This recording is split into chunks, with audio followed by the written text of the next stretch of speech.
President, I move the motion standing in my name, and I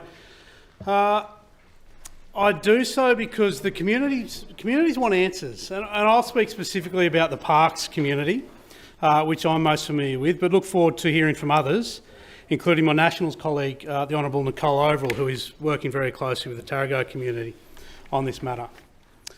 Even in a very short visit to Parkes, you'll learn that a lot of the community feels there are still too many unanswered questions. More than that, they do not feel their concerns are being taken seriously or even being heard. I've got to be honest, this one is a tough one for me. I want to see our regional communities thrive and grow. So my initial instinct is if there's an opportunity to attract industry and investment to one of these communities, then I'll get behind it. But we need to ask the question, at what cost? We don't want industries in our communities that put our health at risk, that put our kids at risk and put our agricultural production at risk.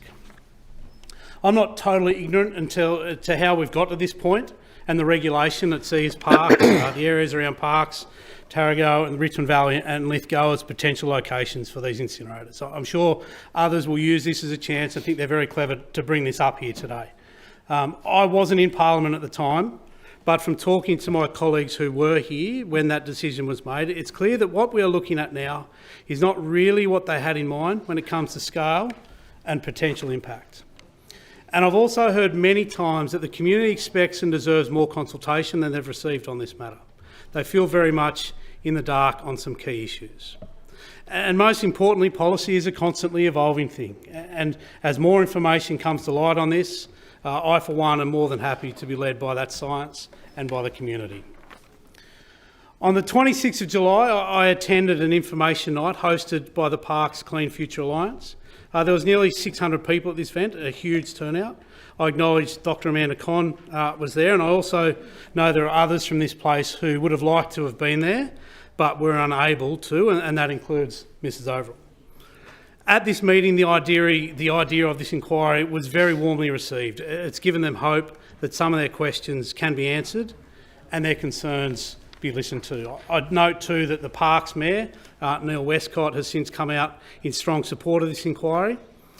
And I also use a line from his media release to address the fact there has been a slightly similar inquiry in the past. And he said, while the 2017 inquiry provided a foundation, there remains important questions that are yet to be fully addressed. A renewed parliamentary inquiry could help clarify these issues and provide the transparency our community has been seeking. So I don't think there's much resistance within the Parkes community to the idea of an inquiry, and I'm sure we'll hear more in relation to the other communities as this debate goes on. So if the communities are behind this inquiry, we should be as well. One thing of importance to note here is I'm not taking a swing at any of the councillors or the councils involved that I know and am aware have cops and heat, nor the proponents of these facilities. They're operating within parameters set by government, previous and existing. We just want to look a bit closer at those parameters and make sure they are still fit for purpose. I've moved in this motion that the chair of the inquiry be the Honourable Nicole Overall, and the Vice Chair, Dr Amanda Conn.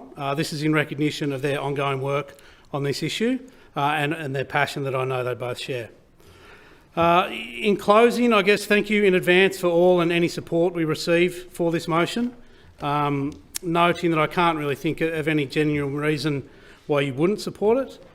And I do say, noting that this one can't be about politics. Obviously, a lot of what we do here is, but this one needs to be about the community, such as Parkes and the future of the amazing people who live there.